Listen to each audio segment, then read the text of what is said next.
Hello, everybody. Welcome back to our channel, Inside Vegas with David and Billy. We're super excited to have you. I really wanted to dive into what things that are available to people to entertain themselves during this pandemic. I imagine kind of we all were feeling the same thing. When everything kind of shut down at first, it felt like, okay, within a month tops, like we'll be back. And so I don't say we didn't take it seriously, but it just felt like there was definitely an end point, and it definitely was not a year and a half out, which turns out to be totally wrong. So I think there's been different eras of the pandemic, right? And so constant, and you see this on Twitter. Hey, do you guys remember that era of, Tiger King? We all watched Tiger King for like a week. Yeah, I love that I'm rediscovering old stuff like The West Wing and, Gilmore Girls and whatever you're rewatching, but we knew that wasn't new. Now you have something new, and I think Tiger King was one of the first. It's interesting, and it shows to, I think, also speaks to the challenges of Vegas. I think you've worked with productions that have streamed online as a way to get creative and give content to people. But it really spoke to, there was a multi-month period where there was basically nothing new. It was maybe what, like you were saying, watching old shows and whatnot. But I think it really speaks to the challenges of what a bubble would look like. And how have you spent the last year getting through, surviving, entertainment-wise? Like, what's kept you going? For me, it's been everything I could watch. I was a huge TV junkie before, and now, binging took on a whole different level. It was like binging on steroids. It was crazy because I didn't have the time before. I'd binge a show, but it would take me months to get through it before. And, I'd faithfully watch it like on the weekend, or if I had a night free, I'd watch an episode or two.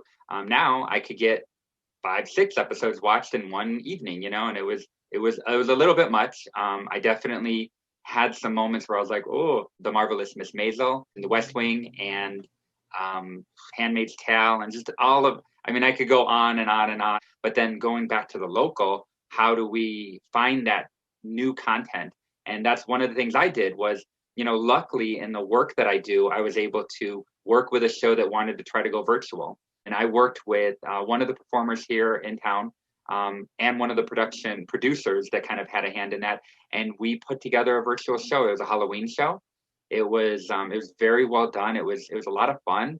I sold it. I found a really great streaming service to sell it on called Stellar. The performer that I worked with for Halloween, it was Brett Loudermilk. And he also was on America's Got Talent. And he utilized FaceTime and Zoom in addition to the Stellar service to be able to bring in an audience. When it came to the holiday show that I did with Miss Edie, we streamed that, and she wasn't planning on streaming it at first. Talk about me getting creative, because she asked for me to help her with that, and I didn't have the knowledge. So I had to kind of last minute get cameras that would work to be able to stream it and make it look good. I remember the first night that they performed, I couldn't make it live that first night. And there was some people that had paid for tickets. We didn't have a lot of people that first night, so I was like, it's okay. I'll reach out to them, I'll refund them, whatever. Almost everybody was fine going the next night, watching it the next night. But one person, he was like, I kind of planned around this. I have dinner and I have we kind of set up for this. And I felt so bad that I said, you know what, why don't I just FaceTime you? So because I couldn't do anything else. I was just sitting there, not being able to do what I wanted to do, but I was already at the show. So I just FaceTimed him and I held it. And he didn't realize that I was holding my phone for an hour and a half, because I started to get a little tired. And when we got done, I messaged him and I was like, I hope you enjoyed it. I know it wasn't great, And he was like, no, it was wonderful. We loved it. Thank you so much. I was like, I know my hands are tired because I held you up the whole time. He had no idea. Really showing off your customer service skills there. You had said earlier too, about the different eras. Because I'm a huge fan of Hamilton. I've seen Hamilton live. I listen to all the music. I love it. When Disney Plus announced that they were going to be putting the performance of it, the live Broadway first run of it performance up, I know people were having viewing parties. I have somebody else that's kind of in my bubble with me. I went over her house, and it was in the summertime. She has a TV in her backyard. So we had it up, and we were having a barbecue, watching it. That was an era for me that really struck. And also kind of meant that this pandemic is a little bit more real than it felt at the beginning of it? So it's interesting because like I bought a couple of streaming shows from like bands that I like, and you just put it on in the living room and have it on, and it's just this wild. You do it because I don't know if it's a sense of trying to find some normalcy, but it's never the same, right? You can be drinking and dancing in the living room, but it's just not the same as being in the same room with 2,000 people doing that, and everyone excited about the same music, knowing every word or something along those lines. It really presents.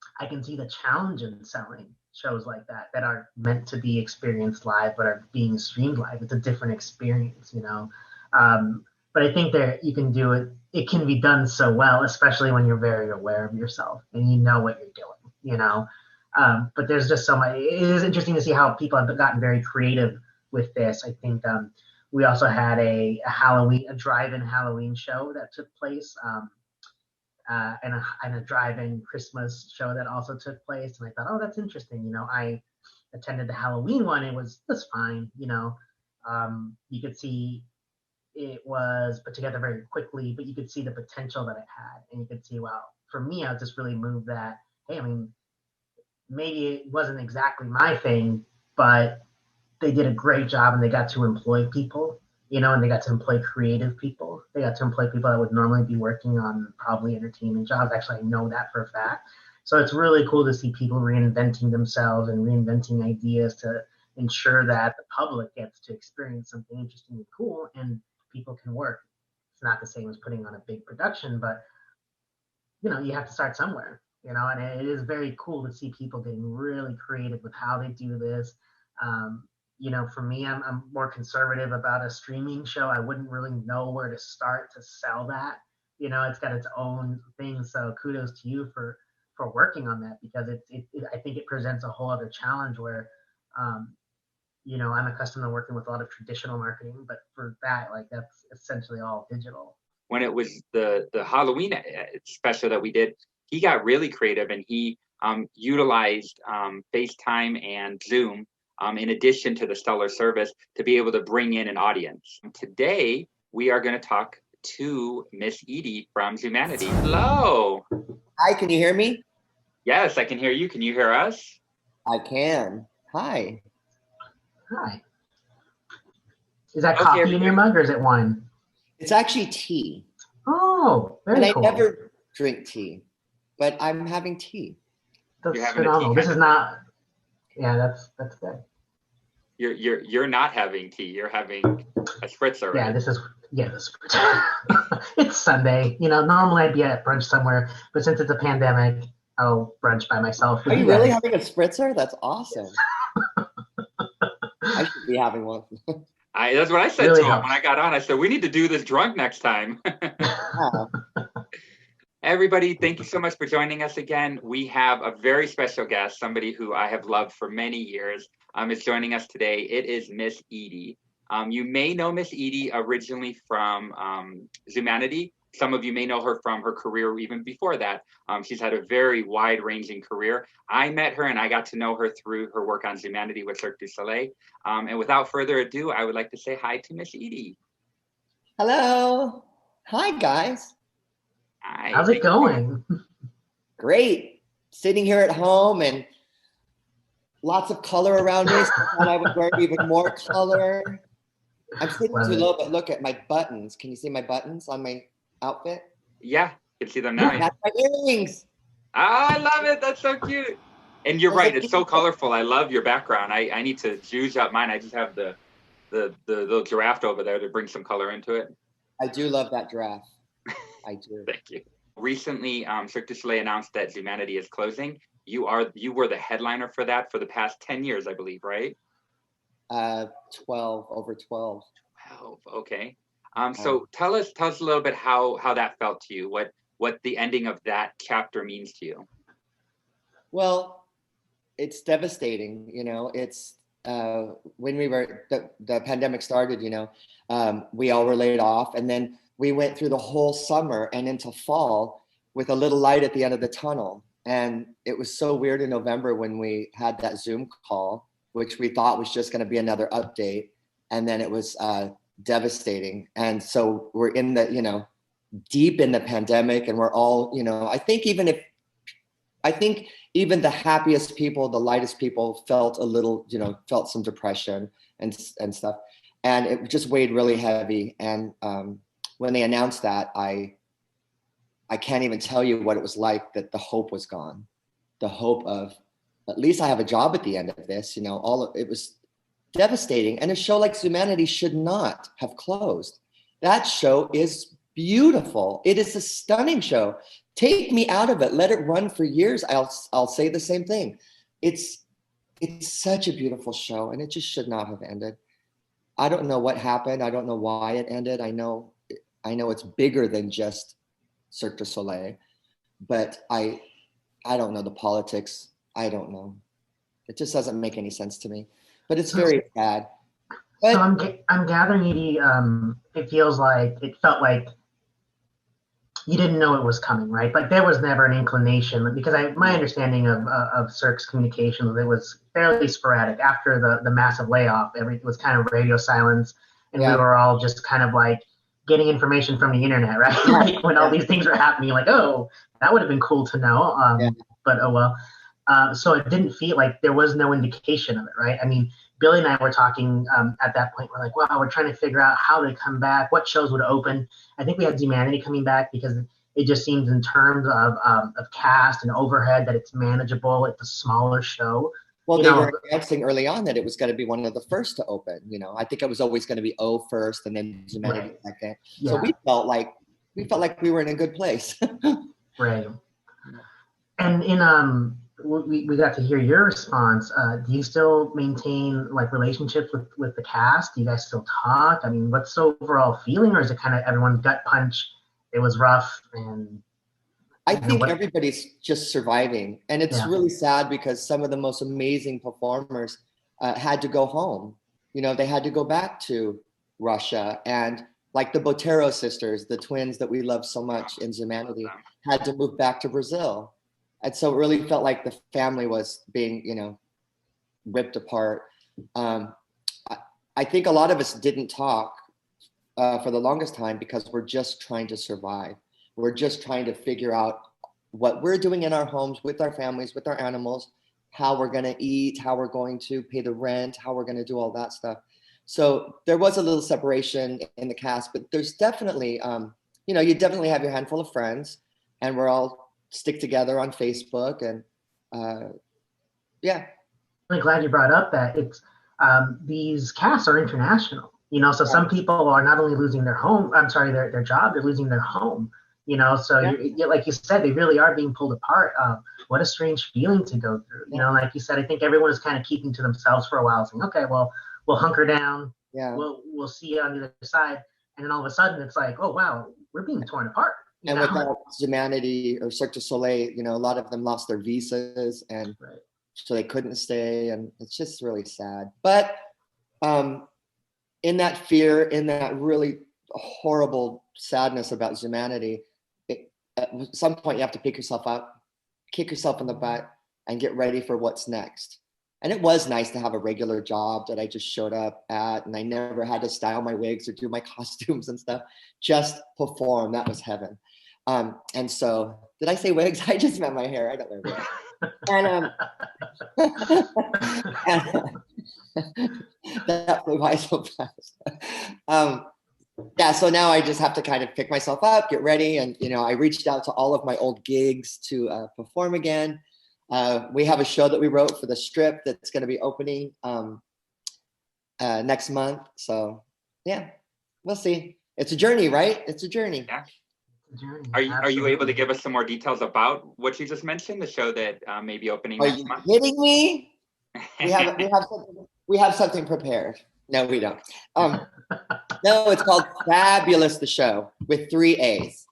Faaabulous the Show. Love it. And love it.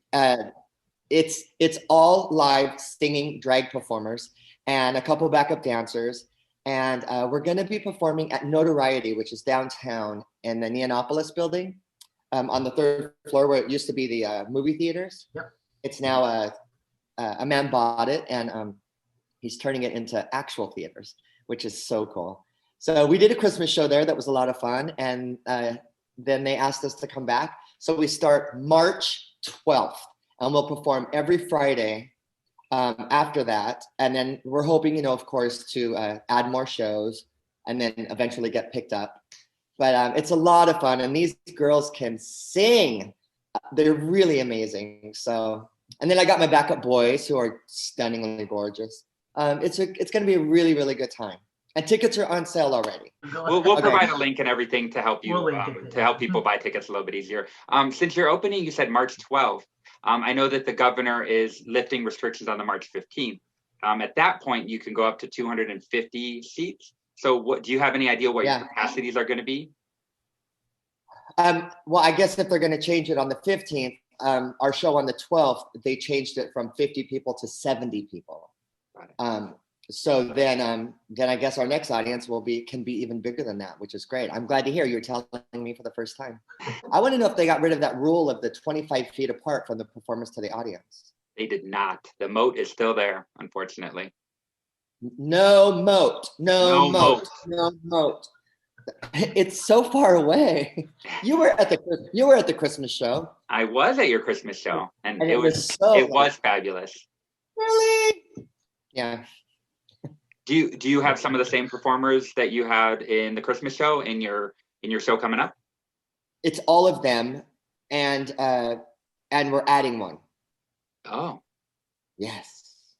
Another singer. We're adding another singer because it's the show opens and closes with four-part harmony.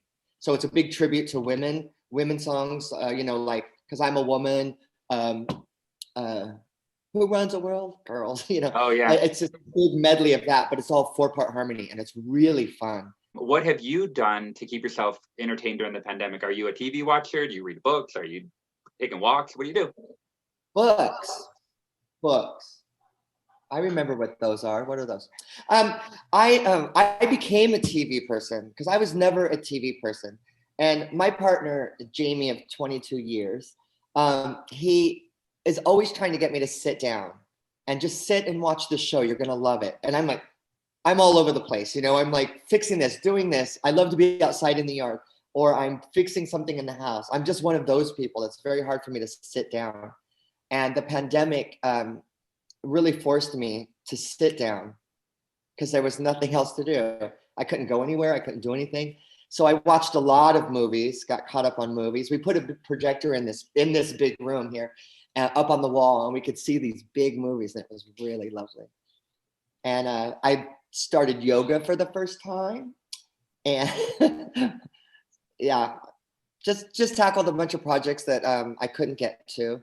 And I thought I would conquer them all, but no, there's always more, isn't there? There really is. Oh, we made videos too, which is fun. Like if you go to YouTube, either Edie the Entertainer on YouTube is some, and then the others are on Jamie Morris's. We put them all on his thing. Oh my gosh, they're so silly. They're so fun. Well, we will definitely provide a link to that, and I hope everybody watches them and enjoys them. Because they sound like they're a lot of fun. I know how creative of a mind both you and Jamie are. So to see what you guys just kind of do out of the spur of the moment is going to be fun. Well, you know, Vita Summers that was in the Christmas show. She came here because we were building that show before the pandemic. And then she was here for about a month, and then the pandemic started. So she was stuck here at our house. And Robert Ryan came and joined us at the house. So we were all in this pandemic together. So there was the four of us that got trapped in this house. And then so you have four creative minds that are like, you know, bursting at the seams to do something. And so we so that was a lot of fun. We inspired each other. We went for hikes and walks, and it was nice to have that teeny tiny little community of four to work through it.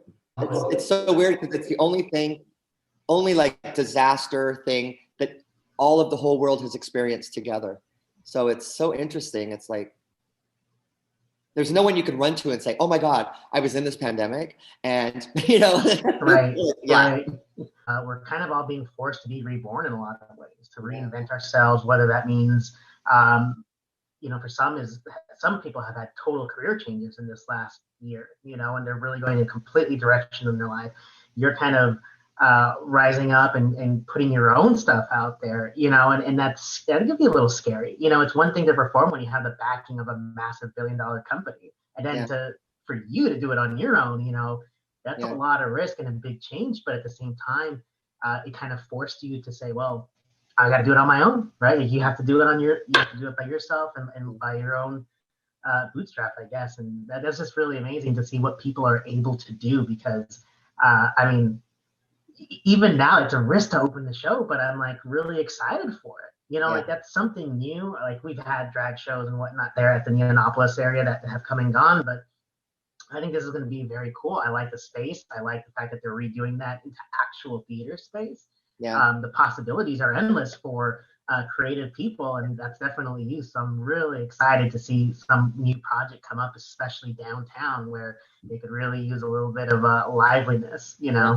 It's so cool because there's so many theaters in that complex, and from big theaters to smaller theaters. And my dream, I think I talked to Deli about this. My dream has always been to open up a very fun, unique theater, small, cute, unique theater that's for the LGBTQ community. Well, it's friendly. It's for everyone, but it'd be really kind of fun, campy stuff, laughter, comedy. Bring in drag performers, the big famous drag performers, and because there's nothing like it. We used to have the Onyx Theater, but and that was fun and crazy, and we got to do a lot of our plays there. But I've always wanted to do that. But when I was working at Zumanity, it was just so hard because it took up so much time. But now I'm free, and now I want to do it. I want to do it. I want to do it really bad. So if there's any silent partners out there, let me know. Hey, if we reach somebody for you, I would be honored. That would be amazing. Love it. That's going to be very cool. I'm really excited for that. That sounds really cool. So it'll be fun because my partner Jamie has written 5 comedy plays, parodies, and they're brilliant. They've played all over the country. So we want to bring them here, and it'll be fun. I can just visualize it. It's going to be just campy, fun, over the top, love. That really is so cool, especially in contrast, like especially the strip shows are so like corporate, like as fun as they can be, they're very corporate. There's always a structure, there's this hierarchy, and everything is very much about sales. And I'm not going to say sales aren't important, but what you're describing really brings kind of the joy back to like theater. Yeah. To say, hey guys, we can have fun. We can make money and have fun. We can make money and have a good time and make people laugh and make ourselves laugh. And that's fun, Yeah. That's what I love most, and it's what I want to bring. So I can laugh too. I want the audience to have fun. Constantly revolving shows, so that I want people to be so excited about what's next. So absolutely, it'll be fun. Cool. And I know right before the pandemic, I was having some conversations with people about how they were really looking at some of their smaller spaces in the different properties, because, I was working for Spiegel World, and, we found success at maybe with some of those smaller shows, and they were looking at replicating that. So I think what you're doing is, who knows how we're going to come out of this necessarily, but if some of those conversations go back to where we were previous to the pandemic, your shows are perfectly situated for what they wanted to do. They wanted to diversify, kind of go a little bit smaller, not have all these big behemoth shows that require so much money. They really wanted to be able to kind of work it into something. And it sounds like you have something that's going to fit perfectly into that.